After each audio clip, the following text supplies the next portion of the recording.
When you hear people talk about building your list, what they mean is basically your customers or subscribers who have opted to receive information from you or purchased a product from you in the past.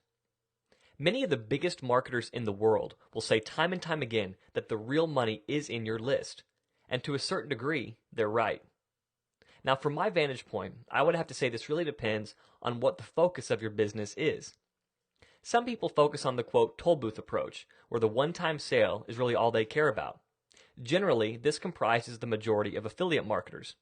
They're primarily concerned with getting a customer to a merchant site and then having that customer make a purchase and earn a commission in the process. They might not care about remarketing to that customer at a later date. They are perfectly content with focusing on the initial sale and then doing that over and over and over again.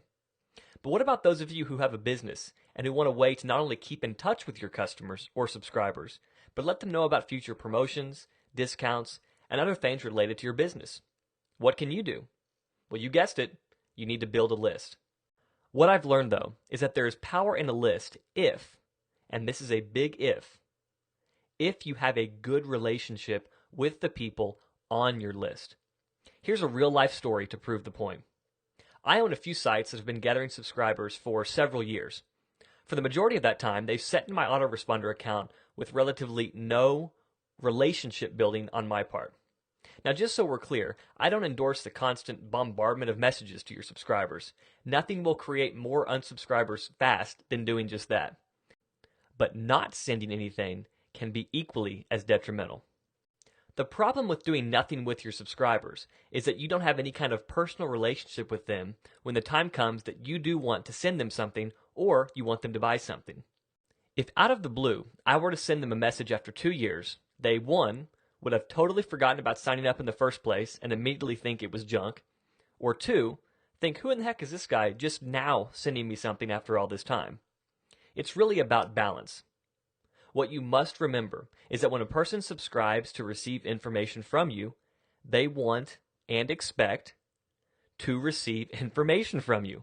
Too often, people focus too much attention or too little attention on their subscribers, and in turn, disenfranchise a large group of these people and end up not reaping the benefits of a well-maintained list. I think the majority of the problem rests in the fact that people forget they are dealing with real people on the other end of that email. So much of what the internet represents to marketers is numbers, click-through rates, and other numerical metrics. We forget that, like in real life, successful businesses are built upon personal relationships. We must treat our subscribers and customers like our best friends, or even better. The goal is not to always send them the next great product they must have. The goal is not to always focus on extracting the greatest amount of money out of each subscriber. And the goal is not to focus on what they can do for you. Now, in fact, if that's your focus, then any success you might find will be short-lived and fleeting. What I've found time and time again, in both internet marketing and in brick-and-mortar businesses, as I've done both, is that when I take the time to build a relationship with my customers, I create a dynamic that is much more about helping than selling. And that's a big secret. You see, if I don't accomplish that relationship dynamic, and if my subscribers think that every time they receive something from me, it's going to be about something else they need to buy, then ultimately, I'll fail. Instead, if I can focus and treat my valuable subscribers as the lifeblood to my business, treating them as I would a family member or a close friend, then I will have a successful business. Not necessarily because I make the most sales with the most people, but because I provide value to those who have put their trust and faith in me, and in turn allow me to make the most sales from the right people. I heard a fellow marketer once say something that I now try to live by when it comes to business, and I challenge you to the same. It goes something like this. Instead of asking, how can I get 1 million people to give me $1? Ask the following.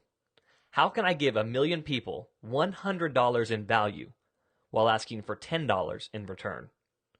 Now, at first glance, the true power in that statement might not hit you. Go back and reread it one more time. The first question focuses on what I can get my customers to do for me, which, when you think about it, is the absolute opposite of the whole point of providing a product or service to begin with. It's not about money. It's about addressing a need that in turn produces money, not the other way around. The second question focuses on the true reason behind offering a product. It's because the customer is the one benefiting, and in a huge way. Now, don't get me wrong, I'm probably one of the most capitalistic people you can meet. I love the idea of business and creating wealth out of ideas and services. But what I've discovered is that every time I focus on providing 10 times or more the value for every dollar I ask back in return, I always end out coming ahead, as does my customer.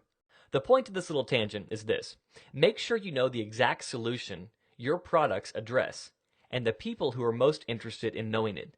Then build a relationship with them, a personal relationship with each and every subscriber. So creating a list is very important, but it's more important how that list is maintained.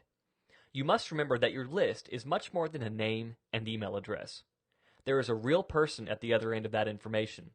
And to maximize both your profits and their satisfaction, you must treat them with a level of care no less than what you would expect if you were in their shoes.